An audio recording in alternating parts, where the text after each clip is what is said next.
Alright, so today I'm going to be explaining this important paper with the title Representing Molecules as Random Walks over Interpretable Grammars. This ICML paper in 2024.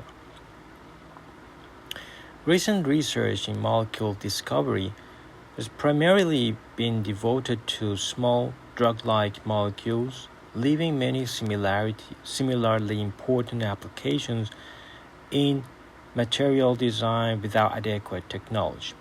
These applications often rely on more complex molecular structures with fewer examples that are carefully designed using known substructures. We propose a data-efficient and interpretable model for representing and reasoning over such molecules in terms of graph grammars that explicitly describe the hierarchical design space of featuring motifs to be the design basis. This motif scaffolding is very important in drug discovery, protein design, even in material design. They are very important. Property-driven molecule discovery represents a challenging application. Yet most of the research focuses on small drug-like molecules, while many classes of more complex molecules have been largely neglected.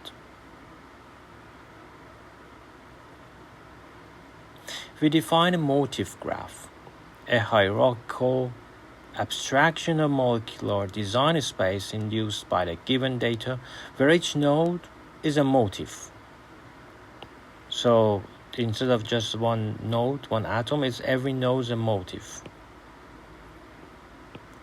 So every node is a motif composed of many things.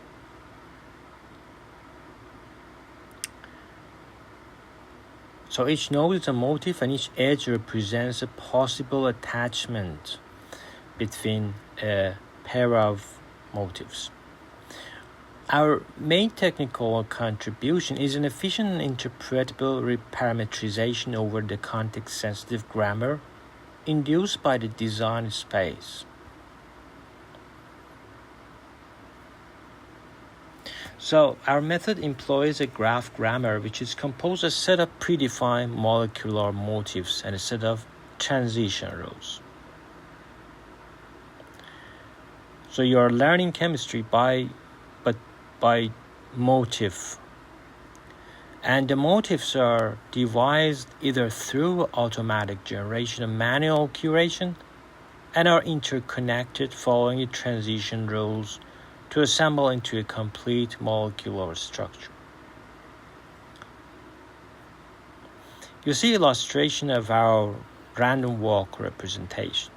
You see at the top molecule M, number 33, H sub M as a connected subgraph of G, H sub M hat as a random walk over H sub M. And in B, you see the motif graph. Each node is a motif that contains both the molecular fragment and the context for attachment. For example, the red one is red molecule sections. And each gray line indicates a possible attachment between nodes.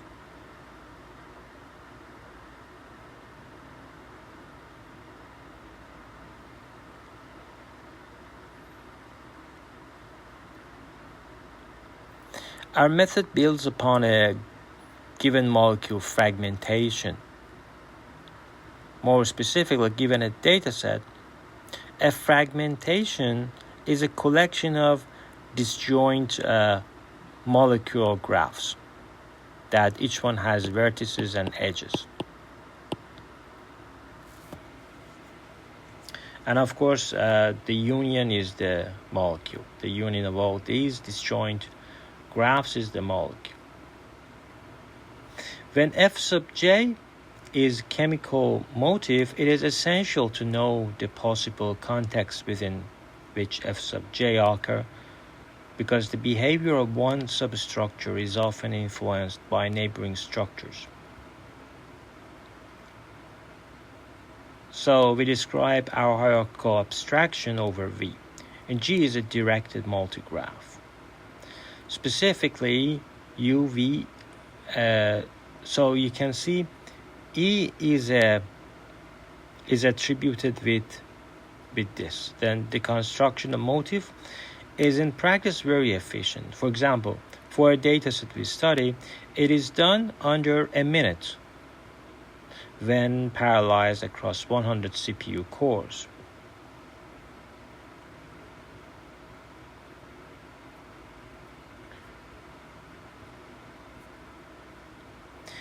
Now we use the notations and because we need these notations to enumerate the set of production rules in our grammar. There is one initial rule for each motif where the left-hand side is chi and the right-hand side is the molecule graph. So our representation of molecule captures a derivation in the above defined context-sensitive grammar. Then we have parameter estimation. For parameter estimation, we formulate the process of random walk as a graph heat diffusion process. And the grammar-induced molecule graph representation allows for applying this graph neural network to solve a given prediction task. But the grammar-based representation can be done end-to-end. For training, we can do it end-to-end. And here in this table, you see the average size of hierarchical representation over, for example, PTC dataset.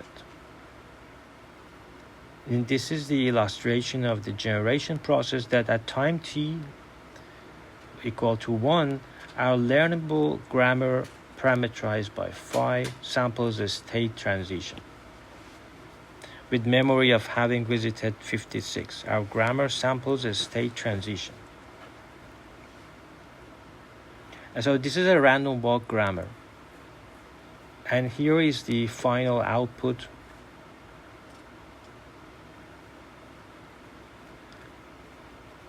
So we are learning the rules in this context-sensitive grammar. So we extract the context-sensitive grammar rules from the trained model. We perform best first search over random walk trajectories, beginning with base trajectories corresponding to each group. So in algorithm 3, you see how we can build motif graph.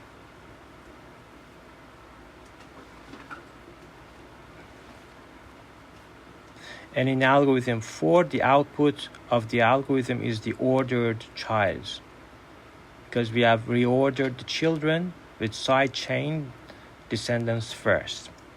In algorithm 5, we have function depth first search walk.